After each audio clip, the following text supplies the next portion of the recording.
Viral aksi maling pikul beras, bobol warung kelontong di Karawang terekam CCTV. Beredar di media sosial sebuah video yang memperlihatkan aksi maling mencuri dan membobol warung kelontong. Aksi komplotan maling tersebut kini viral, lantaran para pelaku memikul beras yang mereka curi dengan santai. Peristiwa tersebut terjadi di wilayah Bengle Majalaya, Karawang, pada Senin, tanggal 6 Mei tahun 2024, sekira pukul 3.28 dini hari. Dalam video yang diunggah oleh pemilik akun Instagram @info_Karawang, tampak pelaku yang diduga lebih dari 2 orang itu dengan santai mengambil puluhan karung beras.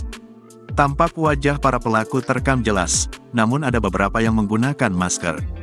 Dilansir melalui keterangan video, para warga yang berada di TKP mengaku, peristiwa ini sudah sering terjadi. Terdapat 3 warung kelontong lainnya mengalami kejadian serupa dalam beberapa waktu terakhir.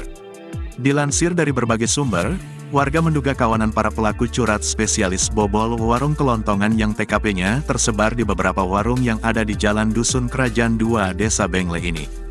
Kawanan pelaku tersebut diduga masih orang yang sama dalam komplotan maling spesialis bobol warung kelontongan. Kini unggahan tersebut sontak menuai beragam komentar dari warganet. Tak sedikit dari warganet yang mengecam aksi para pelaku serta meminta pihak berwajib untuk menindaklanjuti kasus tersebut.